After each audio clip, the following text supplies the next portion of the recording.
नमस्कार। उत्तर प्रदेश विधानसभा का मौजूदा मानसून सत्र महज एक संवैधानिक औपचारिकता है या सचमुच राज्य के भविष्य की दिशा तय करने वाला मंच?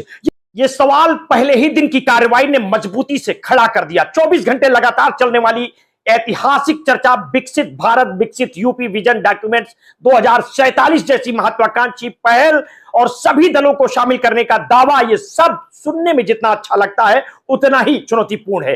क्या ये राजनीतिक शोर शराबे और एक दूसरे पर आरोप प्रत्यारोप के बीच ये विजन धरातल पर उतर पाएगा? क्या ये सच में राज्य के विकास का खाका बनेगा, फिर ये भी पिछले कई सत्रों की तरह हंगामे और वॉकआउट में सिमट जाएगा? सत्र से पहले मुख्यमंत्री योगी आदित्यनाथ और विधानसभा अध्यक्ष सतीश महाना ने सर्वदलीय बैठक में रचनात्मक माहौल की अपील की थी। मुख्यमंत्री ने साफ कहा था कि विजन डॉक्यूमेंट्स किसी पार्टी का नहीं बल्कि पूरे प्रदेश का एजेंडा है, जिसे 3 महीने में तैयार कर लागू किया जाएगा।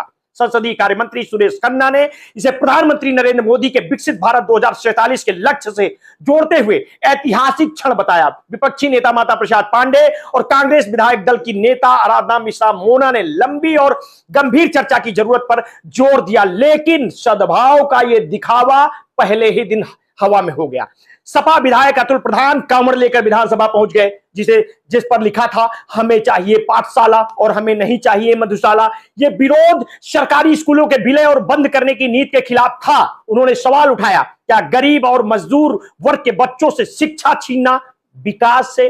क्या निजी स्कूल ही भविष्य का समाधान है? इसी दौरान नेता प्रतिपक्ष के साथ गोरखपुर में हुए कथित अभद्र व्यवहार का मुद्दा भी गर्मा गया। विपक्ष ने इसे लोकतंत्र का अपमान बताया तो मुख्यमंत्री ने पलटवार करते हुए कहा कि लोकतंत्र का हवाला देने का हक उन्हीं को शोभा देता है जिन्होंने हमेशा मजबूत किया हो। योगी ने आरोप लगाया कि माता प्रसाद पांडे को विपक्ष अपने राजनीतिक फायदे के लिए इस्तेमाल कर रहा है। पांडे का सीधा सवाल था, अगर हम दोषी हैं तो बताइए, लेकिन क्या मुख्यमंत्री के क्षेत्र में विपक्ष के नेता के साथ इस तरह का बर्ताव लोकतांत्रिक परंपराओं के अनुकूल है?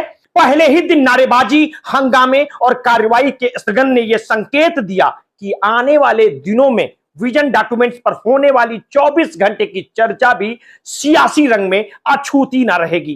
अब सबसे बड़ा सवाल यही है, क्या विधानसभा इस अवसर का उपयोग राज्य के विकास के ठोस रोड मैप बनाने में करेगी, या फिर यह भी एक और सत्र बनकर रह जाएगा जहां सत्ता और विपक्ष की तल्खियां विजन को हंगामे में गला देंगी? मिलते हैं आगे के अपडेट के साथ। आपने अगर अभी तक हमारे इस चैनल को सब्सक्राइब नहीं किया तो तत्काल कर लीजिए, बेल आइकन दबाना बिल्कुल ना भूलिए। अपने स्वास्थ्य के प्रति सचेत रहिए, सजग रहिए, और हाँ, आपने कभी भी कोरोना वैक्सीन लगवाई है तो समय समय पर अपने ब्लड प्रेशर की जांच अवश्य कराते रहिए। अपना ध्यान रखिए। बहुत बहुत धन्यवाद। साधुवाद।